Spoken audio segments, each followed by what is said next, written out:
గుండెపోటుతో చనిపోయాడని విద్యార్థులు తోటి ఉపాధ్యాయుల వాదన. కాదు టీచర్లే దగ్గరుండి మరి స్టూడెంట్స్ తో తన భర్తను చంపించారని భార్య ఆందోళన. అసలేందో తేల్చాలి, దోషులను బోనెక్కించాలని ఉపాధ్యాయ సంఘాల నిరసన. ఉమ్మడి కడప జిల్లా రాయచోటిలో జరిగిన ఉపాధ్యాయుడి అనుమానాస్పద మృతి సంచలనం సృష్టిస్తోంది. ఇతని పేరు ఎజాజ్ అహ్మద్. అన్నమయ్య జిల్లా రాయచోటి టౌన్లోని కొత్తపల్లి జెడ్పీ ఉర్దూ హైస్కూల్లో సైన్స్ టీచర్. సబ్జెక్టు మీద పట్టుతో పాటు క్రమశిక్షణ కలిగిన ఉపాధ్యాయుడిగా పేరుంది. అన్నమయ్య జిల్లాలోని రామాపురం మండలం నీలకంఠరావు పేటకు చెందిన అహ్మద్ 10 ఏళ్ల కిందట రాయచోటికి వచ్చి నివాసముంటున్నారు. ఆయన భార్య రెహమూన్ బేగం రాయచోటి బాలికల ఉన్నత పాఠశాలలో గణిత ఉపాధ్యాయురాలిగా పనిచేస్తున్నారు. వీరికి పిల్లల్లేరు. సమయపాలన పాటించడంలో, విద్యార్థుల ప్రవర్తన విషయంలో చాలా సీరియస్ గా ఉంటాడని అహ్మద్ కు పేరుంది. విద్యార్థులు ఏమాత్రం అల్లరి చిల్లర విషయాలు చేసినా తిట్టడం, కొట్టడం చేసేవాడు.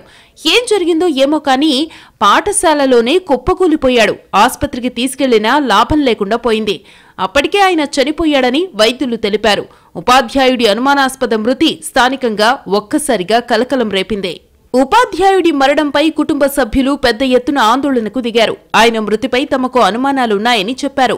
దీంతో అనుమానాస్పద మృతిగా కేసు నమోదు చేసిన పోలీసులు విచారిస్తున్నారు. టీచర్ ఎజాజ్ అహ్మద్ ఎలా చనిపోయాడన్నది ఇంకా తేలలేదు. విద్యార్థులను ప్రతిదానికి కొట్టేవాడని, దీంతో పగ పెంచుకున్న స్టూడెంట్స్ అందరూ కలిసి కొట్టారన్న వాదన వినిపిస్తోంది. బాగా కొట్టడంతో తీవ్ర అస్వస్థతకు గురై ఉపాధ్యాయుడు ప్రాణాలు కోల్పోయాడని చెబుతున్నారు. కుటుంబ సభ్యులు ఇదే వాదన వినిపిస్తున్నారు. విద్యార్థులు కొట్టి చంపారని, అయితే తోటి టీచర్లే దగ్గరుండి అటాక్ చేయించారని ఆయన భార్యతో పాటు బంధువులు ఆరోపిస్తున్నారు.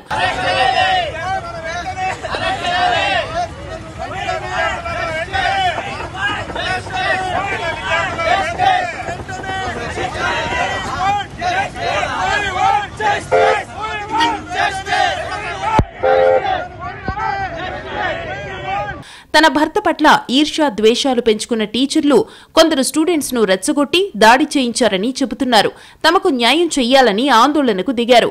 అంత్యక్రియలు నిర్వహించేందుకు మృతదేహాన్ని అంబులెన్స్ లో కడపకు తరలిస్తుండగా ఆస్పత్రి మెయిన్ గేట్ ఎదుట జోరు వర్షంలోనూ ఉపాధ్యాయుడి భార్య రెహమూన్ తమ కుటుంబ సభ్యులతో ఆందోళన చేపట్టింది. అంబులెన్స్ కు అడ్డంగా కూర్చుని తనకు న్యాయం చెయ్యాలంటూ డిమాండ్ చేసింది.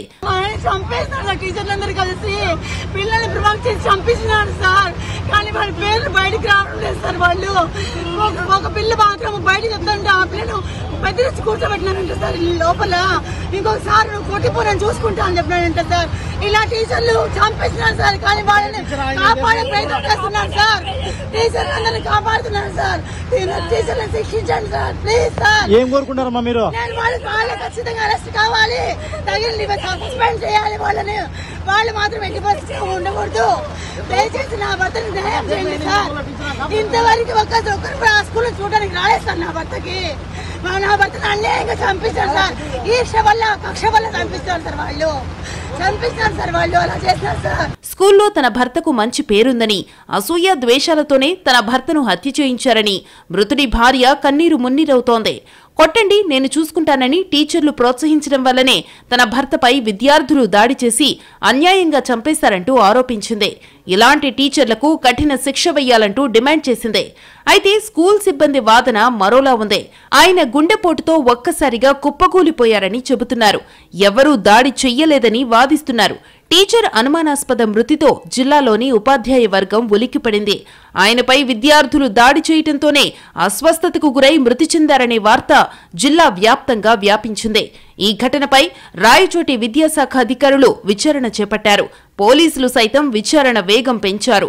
పాఠశాలలో ఉపాధ్యాయులను, విద్యార్థులను, పాఠశాల చుట్టుపక్కల నివసిస్తున్న వారితో పాటు మృతి చెందిన టీచర్ భార్య రెహమూన్లను సైతం విచారించి జరిగిన ఘటనపై వివరాలు అడిగి తెలుసుకున్నారు. 3:45 PM గంటలకు మన కొత్తపల్లిలోని జెడ్పీ స్కూల్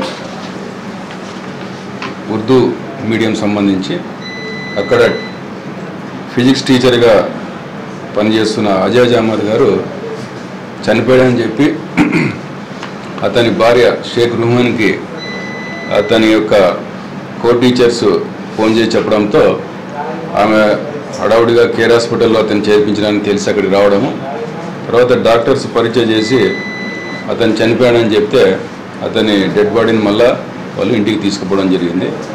ఈ క్రమంలో అతని మృతిపై వాళ్ళు కొద్దిగా అనుమానాలు వ్యక్తం చేయడం జరిగింది. దీని మీద వాళ్ళ ఫిర్యాదు మేరకు రాయచోటి అర్బన్ పోలీస్ స్టేషన్లో 174 CRPC కింద సస్పిషియస్ డెత్ కింద కేసు రిజిస్టర్ చేయడం జరిగింది. ఈ యొక్క కేసు రిజిస్టర్ చేసిన తర్వాత దర్యాప్తులో భాగంగా ఈ యొక్క నిజాలు ఏమనేది తెలుస్తుంది. ఉపాధ్యాయుడు మృతికి కారకులైన దోషులను కఠినంగా శిక్షించాలంటూ రాయచోటిలో ప్రభుత్వ ఉపాధ్యాయులు నిరసన తెలిపారు. నిందితులను పట్టుకునేంత వరకు నిరసన ఆపేది లేదని హెచ్చరించారు. మొత్తానికి టీచర్ అహ్మద్ ఎలా చనిపోయాడన్నది మిస్టరీగా మారింది.